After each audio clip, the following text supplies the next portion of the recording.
Hi friends, welcome to my channel my family dairy. ఎలా ఉన్నారండి? అందరూ బాగున్నారా? నేను కూడా బాగున్నానండి. శ్రావణి వాళ్ళ ఇంటికి వచ్చానని చెప్పాను కదా. సో ఆ ఒక రోజు అయితే అక్కడ ఉన్నాం అనమాట. ఇంకా పక్క రోజు మార్నింగ్ అయితే బయలుదేరిపోతున్నాము. విజయవాడ వెళ్ళాలి అని చెప్పాను కదా. సో పిల్లల్ని తీసుకొని విజయవాడ అయితే వెళ్తూ ఉన్నామండి. ఇంకా అక్కడైతే పెద్దగా వీడియోస్ ఏం చేయలేదు. ఇంకా అసలు బాగా అలసిపోయాను అనమాట. సో ఇంకా అందుకే ఇవాళ కూడా ఏంటంటే జస్ట్ మా జర్నీ వ్లాగ్ మాత్రమే. అందుకే ముందుగా చెప్తున్నాను. సో విజయవాడ జర్నీ వ్లాగ్ అనమాట. సో విజయవాడకి వెళ్ళాము, అక్కడి నుంచి మళ్ళీ వైజాగ్ ఎలా వచ్చాము, జస్ట్ అలా మాకు ఒక మెమరీగా ఉంటుంది కదా అని చెప్పి. ఇందులో పెద్ద యూస్ఫుల్ కంటెంట్, రెసిపీస్ అట్లా ఏమీ లేవు. చూడాలి అనిపిస్తే చూడండి. సో ఇక్కడేమో ఇంకా శ్రావణికి, మామయ్యకి అందరికీ బాయ్ చెప్పేసి మేమైతే పొద్దున్నే 9 ఆ టైంకి టిఫిన్ తినేసి బయలుదేరామన్నమాట. ఇంకా శ్రావణికి కూడా యాక్చువల్గా విజయవాడ శ్రావణిని కూడా పిలిచాం, కానీ కాకపోతే గౌతమ్కి చేయి బాగాలేదు కదా. సో అందుకని తనైతే ఇంకా రానని చెప్పిందనమాట. సరే అని ఇంకా ఉదయాన్నే మేమైతే ఫ్రెష్ అయిపోయి ఇంటి దగ్గరే ఫ్రెష్ అయిపోయి టిఫిన్ తినేసి బయలుదేరాము. తెనాలి నుంచి విజయవాడ ఒక 45 మినిట్స్, పెద్ద ఎక్కువ టైం అయితే ఏం పట్టదు. అయితే కామెంట్స్ గురించి అడుగుతూ ఉన్నారు, కామెంట్స్ ఎందుకు ఆపేసావు భారతి అని చెప్పి. అంటే ఏం లేదండి, కొంచెం జర్నీలో అలా ఉన్నాను కదా. సో ఈ టైంలో నాకు కామెంట్స్కి రిప్లై ఇవ్వడానికి కూడా డేటా సరిపోదు కదా. ఇంకా అందుకని చెప్పేసి ఆ కామెంట్స్ అయితే ఆపాను. నేను మళ్ళీ వైజాగ్ వచ్చేసిన తర్వాత మళ్ళీ ఇంకా మన డైలీ రొటీన్ వ్లాగ్స్లోకి వెళ్ళిపోయాక మళ్ళీ అయితే నేను కామెంట్స్ అయితే ఆన్ చేస్తాను. సో ప్రస్తుతానికి ఒక 2-3 డేస్ మాత్రం ఆఫ్లోనే ఉంటుంది, ఏమీ అనుకోవద్దు. సో ఆ తర్వాత ఇంక అక్కడి నుంచి ఇదిగోండి మొత్తం అంతా అసలు ఎంత బాగుందో. పొద్దున్నే ఇప్పుడు ఒక 9:30 అలా అయి ఉంటుంది. అయితే అసలు ఈ ట్రైన్ ఏమైందంటే, మామూలుగా మనకి ఇస్తారు కదండి కోచ్ నెంబరు, అలా ఇచ్చేస్తారు కదా. అసలు ఏంటోనండి, లాస్ట్ అంటే మొన్న నేను వచ్చినప్పుడు కూడా అలాగే అయ్యింది. పరిగెట్టి ట్రైన్ ఎక్కానని చెప్పాను కదా. సో ఇప్పుడు కూడానా వాళ్ళు డిస్ప్లేలో ఇవ్వట్లేదన్నమాట. మామూలుగా మన కోచ్ నెంబర్ అది ఇచ్చేస్తారు కదా, ఎందుకో తెలియదు కానీ ఇంకా అలా ఇవ్వలేదు. దానివల్ల ఏమైందంటే జనాలందరూ కూడా హడావిడి పడిపోతారు కదా. మన సీట్ నెంబర్ అది మన కోచ్ నెంబర్ తెలిస్తేనే కదా వెళ్ళి కూర్చోగలం. సో లాస్ట్ వరకు ఇవ్వట్లేదు. ఇంకో 2 మినిట్స్ ఉంది అన్నప్పుడు డిస్ప్లేలో మనకి ఇస్తున్నారనమాట. సో ఆ 2 మినిట్స్లో ఎంత హడావిడిగా పరిగెట్టి ఎక్కుతామో కదా. సో అక్కడి నుంచి అలాగా వచ్చేసాము. విజయవాడ అయితే వచ్చేసి క్లాక్ రూమ్లోనే ఇంకా లగేజ్ అది ఉంది కదా, పిల్లల బట్టలు అవి. సో అవన్నీ అక్కడ పెట్టేసామన్నమాట. నా హ్యాండ్ బ్యాగ్ ఒకటే పెట్టుకున్నాను. ఇంకా మిగతా లగేజ్ అంతా అక్కడ పెట్టేసి, యాక్చువల్గా మొబైల్స్ కూడా పెట్టేసేవచ్చంట క్లాక్ రూమ్లోనే. కాకపోతే ఇంక నేను అలా వీడియో తీస్తూ ఉంటాను కదా, అందుకని చెప్పి మొబైల్స్ అయితే క్యారీ చేసాము. అక్కడి నుంచి డైరెక్ట్గా అండి, మామూలుగా అయితే మనం ఆటో ఎక్కి వెళ్ళాలి కదా. దేవస్థానం వాళ్ళదే ఇదిగోండి బస్ వచ్చింది. ఈ బస్సులో అయితే టికెట్ 10 రూపీసే అనమాట. కాకపోతే మా పిల్లలు మాత్రం మేము ఎక్కం బస్సు అని చెప్తే, ఎక్కువ టైం ఏం పట్టదు నాన్న, 10 మినిట్సే వెళ్ళిపోదాం అని చెప్పి ఇంక వాళ్ళ డాడీ చెప్తే ఎక్కారనమాట. ఎందుకంటే నాకు పిల్లలకి ముగ్గురికి పడట్లేదండి బస్సు. ఇంకా మళ్ళీ వామిటింగ్ అవుతుందేమో అని. కానీ ఈ బస్సులు ఎలా ఉన్నాయంటే ఇలా ఉన్నాయి, కొంచెం స్పేషియస్గా ఉంది. వామిటింగ్ వచ్చేలా లేవన్నమాట, రెగ్యులర్ బస్సుల్లా లేవు అవి, దేవస్థానం బస్సులు. సో అక్కడి నుంచి అండి డైరెక్ట్గా ఇంకా మనం రైల్వే స్టేషన్ దగ్గర దిగంగానే బస్ వచ్చింది. బస్ ఎక్కంగానే డైరెక్ట్గా కొండ మీదకే తీసుకొచ్చేసింది. మేమేమనుకున్నామంటే కొండ కింద వరకు ఉంటుంది, అక్కడి నుంచి నడిచి వెళ్ళడమో లేదా లిఫ్ట్లో వెళ్ళడమో అట్లాగా. అంటే చాలామందికి తెలీదు లిఫ్ట్ ఒకటి ఉంటుంది అని చెప్పి. ఎందుకంటే లాస్ట్ టైం కాదు, అంతకుముందు వచ్చినప్పుడు మేము కూడా నడిచి ఎక్కామన్నమాట తెలియక. కింద కనుక ఒకవేళ అంటే బస్సు కనుక కింద ఆగింది అంటే కింద కూడా లిఫ్ట్ ఉంటుందండి. కింద కూడా క్లాక్ రూమ్స్ ఉంటాయి. మొబైల్స్ కానీ, చెప్పులు కానీ, లగేజ్ కానీ పెట్టాలి అనుకుంటే కింద కూడా పెట్టేసి లిఫ్ట్ ఎక్కి పైకి వచ్చేయచ్చు. ఒకవేళ మొక్కు ఉంది అనుకుంటే మాత్రం కాలినడకన మనం మెట్లెక్కి రావచ్చు అనమాట కొండ మీదకి. కానీ ఇప్పుడు మేము మాత్రం ఇంక డైరెక్ట్గా బస్సు కొండ మీదకే తీసుకొచ్చేసింది. ఆ తర్వాత అక్కడ చెప్పులు, ఫోన్స్ పక్కనే ఉన్నాయి. సో అక్కడ అవన్నీ పెట్టేసాం అనమాట. ఆ తర్వాత ఇంకా దర్శనం చేసుకొని వచ్చేసాము. ఇంకా భోజనం కూడా లోపలే, అన్నదానం కూడా లోపలే ఉంది. అయితే మాకేంటి అంటే అలవాటు, ఏదైనా పుణ్యక్షేత్రానికి వెళ్ళి అక్కడ అన్నదానం కనుకుంటే అక్కడే భోజనం చేసి మనీ ఏదైనా అక్కడ రాయించేస్తాం అనమాట. సో అక్కడికి వెళ్ళి ఇంకా అన్నం తినేసి, కాకపోతే ఏమైందంటే అన్నదానంకి క్యూ ఎక్కువ ఉందండి. అంటే హాలిడేస్ అవ్వడం వల్ల ఏమో తెలీదు గానీ, కొంచెం జనాలైతే ఉన్నారు. కరెక్ట్‌గా మేము వెళ్ళేసరికి ఇంక పైకెళ్ళేసరికి 12 అయిపోయిందండి. అంటే 12:00 ఏంటంటే ఇంక అమ్మవారికి నైవేద్యం పెడతారు గదా! ఆపేశారు. సో, దానివల్ల ఏంటంటే కొంచెం లేట్ అయింది. మాకొక 1 అవర్ అలా పట్టినట్టుంది. 45 మినిట్స్, 1 అవర్ పట్టింది క్యూలో. అక్కడి నుంచి అన్నదానానికి ఇంకొక 1 అవర్ పట్టిందండి. అంటే ఎందుకు చెప్తున్నానంటే పిల్లలతో వెళ్ళిన వాళ్ళు అమ్మవారి భోజనం తిందామని ప్రతి ఒక్కళ్ళకి ఉంటది. సో, పిల్లలతో వెళ్ళిన వాళ్ళకేంటంటే కొంచెం ఇబ్బందవుతది. సో, అదైతే చూసుకోండి. ఎందుకంటే అంటే బహుశా ఇవాళ జనాలు ఎక్కువున్నారేమో నాకు తెలీదు గానీ, 1 అవర్ పట్టేసింది మాకైతే ఆ క్యూ లైన్‌లో. ఇంకా అంటే ఆపేస్తూ ఉన్నారనమాట. ఆపేసి ఇంక పిల్లలైతే మాత్రం కొంచెం అమ్మా ఏంటి వెళ్దాం కిందకెళ్దాం. వీళ్ళు మామూలుగానే గుళ్ళకి రారు. అంటే ఏ గుడికి కూడా రారనమాట. మేము రామంటారు. అలా అనకూడదురా అని చెప్పి ఇంకా తీసుకొచ్చాము.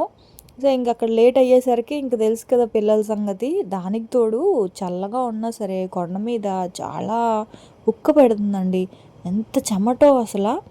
సో, మొత్తానికి దర్శనం మాత్రం చాలా అయింది. అసలు అమ్మవారిని ఎంత తనివి తీరా చూసుకున్నానో చాలా అయింది దర్శనం మాత్రం. సో, అక్కడి నుంచి ఇంకా భోంచేసేసాం కదా! అక్కడే ఒక 1 అవర్ ఉన్నామనమాట. అంటే దాదాపు 2:30, 2:45 వరకు పైనే ఉన్నాము. ఆ తర్వాత ఇంకా కిందకొచ్చేసాము. మళ్ళీ సేమ్ బస్సుంది. బస్‌కి కూడా 10 రూపీసేనండి. ఒకళ్ళకి 10 రూపీస్ అనమాట. సో, అదే ఆటో అనుకోండి బోలెడంత అడుగుతారు. 200, 300 అలా అడుగుతారు. లాస్ట్ టైమ్ వచ్చినప్పుడు మేము అలాగే ఇచ్చాము. సో, ఎవరికైనా తెలియని వాళ్ళకి తెలుస్తది గదా! అని చెప్తున్నాను అంతే. సో, ఇంక మళ్ళీ సేమ్ అదే దేవస్థానం వాళ్ళ బస్ ఎక్కేసి ఇక్కడికొచ్చేసామనమాట. విజయవాడ స్టేషన్‌కొచ్చేసి, విజయవాడ స్టేషన్‌లో మా ట్రైను 5:00కి. సో, అక్కడేంటంటే రూమ్స్ ఉంటాయి కదా! AC rooms, waiting hall. So, అక్కడ మనిషికి 20 రూపీసో, 30 రూపీసో నాకు గుర్తులేదండి. మా వారిని అడగాలి. సో, అది పే చేసేసి ఒక 1 అవర్ పాటు ఏసీ ఉంటది కాబట్టి అక్కడ వాళ్ళు కూర్చోవచ్చనమాట. అంటే నార్మల్ వెయిటింగ్ హాల్స్ ఉంటాయి. ఏసీ వెయిటింగ్ హాల్ ఏంటంటే మనం కొంచెం డబ్బులు పే చేయాలి. గంటకి 20 రూపీసో, 30 రూపీసో అలాగా. ఆ తర్వాత మా ట్రైన్ వచ్చే ముందు అక్కడే అన్నీ ఇంకా విజయవాడలో తెలుసు కదా! అన్నీ ఉంటాయి ఫుడ్డు. సో, అక్కడే ఇంకా తినడానికి టిఫిను అవన్నీ కూడా ప్యాక్ చేసుకున్నాం నైట్ తినడానికి. ఇంక ట్రైన్‌లోకైతే ఏవో ఒకటి వస్తూనే ఉన్నాయన్నమాట. కాఫీలు, టీలు, స్నాక్స్ ఇవన్నీ గూడాను వస్తూనే ఉన్నాయి. సో, నేనైతే కాఫీ తీసుకున్నాను. స్టేషన్‌లో బానే ఉందండి కాఫీ అది. ఇంకా ట్రైన్‌లో మాత్రం ఇంక తెలుసు కదా! వాటర్‌లాగా ఉన్నాయి. కాకపోతే ఇంకేదో తలనొప్పి వస్తుందని తాగడం తప్ప స్వీట్ ఎక్కువేసేశారు. తియ్యగా తీపి నీళ్ళలాగా ఉన్నాయన్నమాట. సో, ఇంకలా ఏదో ఆ కాఫీ తాగేసి ఇక పిల్లలేమో ఇలా ఇది ఆడుతున్నారు. మేమైతే దీన్ని పాంపటం అంటాము. అదేనండి స్నేక్స్ అండ్ ల్యాడర్స్ ఉంటాయి గదా! సో, అదనమాట. చిన్నప్పుడు ఎక్కువ ఆడేదాన్ని నేను. పిల్లలు ఎక్కువ లూడో ఆడతారు నిజానికి. పిల్లలు మా వారు లూడో బాగా ఆడతారు. నాకసలు లూడో రానే రాదు. అసలు ఆ కాయలు కదపడం, ఆ కాయలు చంపడం ఏదో అంటారు గదా! అస్సలు రానే రాదండి. ఎంత ట్రై చేసినా సరే ఆ ఆట మాత్రం రాదు. పిల్లలు భలే ఆడతారు. ఆఖరికి గౌతమ్ గూడా ఆడేస్తున్నాడనమాట లూడో. అసలు వాళ్ళ మామని ఎన్ని సార్లు ఓడించాడో వాడైతే. ఇంక అలాగా నాకైతే అది రాదురా అంటే ఇంక ఇది పెట్టారు. సరే అని ఇంక పిల్లలతో కొంతసేపు ఈ గేమ్ అయితే అలా ఆడుతూ ఉన్నాం అనమాట. ఆ తర్వాత ఇంకా సమోసాలొచ్చాయి. ఇంకా అంటే తెలుసు కదండీ! ఇంక ట్రైన్ అంటే సమోసాలు, పల్లీలు, ఆ తర్వాత ఈ చెన్న, ఉడకబెట్టిన చెన్న, ఇంకా సోంపాపిడి ఏవేవో వస్తూనే ఉన్నాయి. మామూలుగా అయితే అసలు మా ఆయన ఏం కొనరు ట్రైన్‌లో ఏం వద్దు అంటారనమాట. పిల్లలతో ఉంటే ఇంకా మనకు ఆప్షన్ లేదు. కొనాలి, వాళ్ళతో పాటు మనం కూడా తినాలి. నేనైతే మాత్రం కొంచెం స్నాక్స్ అవి ఎక్కువ తింటాను. మా ఆయన తినరు గానీ, ఇంకా నేనే తీసుకో బాగున్నాయని చెప్తే, ఇంకా ఆ తర్వాత మా ఆయన కూడా తీసుకున్నారనమాట తను కూడా. అంటే ఎందుకో అవి ఆయిల్ అది మంచిది కాదు సమోసాలు అని చెప్పి. కరెక్టే కానీ ఎప్పుడో ఒకసారి కదా! కానీ బావుందండి. అంటే పడుకోవడానికి లేదు కానీ ఈ ట్రైను గుంటూరు ఎక్స్‌ప్రెస్ అనుకుంటా. విజయవాడ కాదు. విశాఖపట్నం, గుంటూరు ఎక్స్‌ప్రెస్ అనుకుంటా. ఇది డబుల్ డెక్కర్ అండి. అంటే కూర్చొనెళ్ళేదే కింద, పైన ఇట్లా వస్తాయి కదా! మనకి డబుల్ డెక్కర్ బస్సులొస్తాయి కదా! అలా అనమాట. లక్కీగా దీనికే దొరికినాయి టికెట్లు. సరే ఏదో ఒకటిలే ముందు మనకి అర్జెంట్‌గా వెళ్ళేదే కదా! కావాలి అని చెప్పి ఇంకా వాటికే చేయించాము. ఫ్యామిలీస్ అంటే ఒక 4, 6 ఒకటేసారి చేయించుకుంటే టికెట్స్ ఇట్లాగొస్తుందనమాట. ఆ టేబుల్ లాగా వస్తుంది.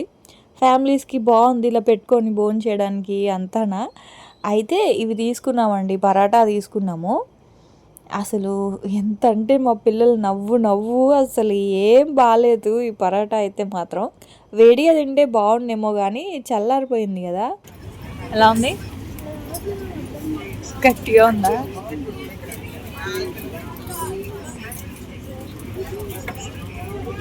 తెలిసిందే కదా.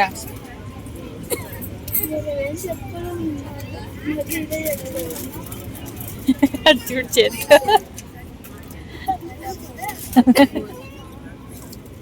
మంచి ప్రాక్టీస్ తెలుసు.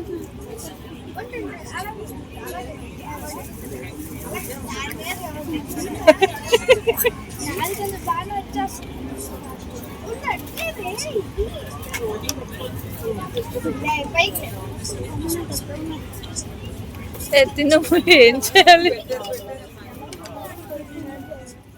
ఇంకా అలా చూసారు కదా, ఆ పరాటాతోటి ఏదో కుస్తీ పడి కొంచెం తిని కొంచెం పడేసాము. అంటే అంతగా నాకు అంటే ఏమంటారు, తీసుకున్నప్పుడు వేడిగా ఉందండి. పరాటా ఎప్పుడు మనం ఇంట్లో చేసుకున్నా సరే వేడి మీదే తినాలి.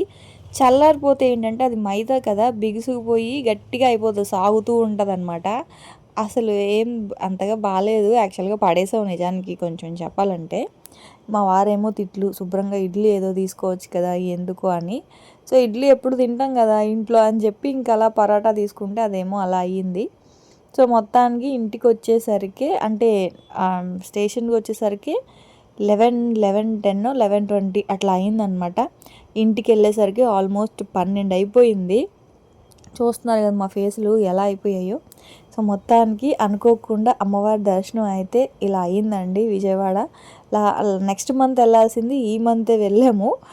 సో అదనమాట. సో ఇంక ఇక్కడైతే నేను ఇంటికైతే బయలుదేరిపోతున్నాను. ఇంకా రేపటి నుంచి మన రెగ్యులర్ రొటీన్ వ్లాగ్స్ అయితే పెట్టడానికి ట్రై చేస్తాను. సో అదనమాట ఇంక ఇవాల్టి వ్లాగ్ ఇక్కడితో ఎండ్ చేస్తున్నాను. రేపటి వ్లాగ్లో మళ్ళీ కలుస్తాను. అప్పటి వరకు ఉంటాను. Bye friends, bye.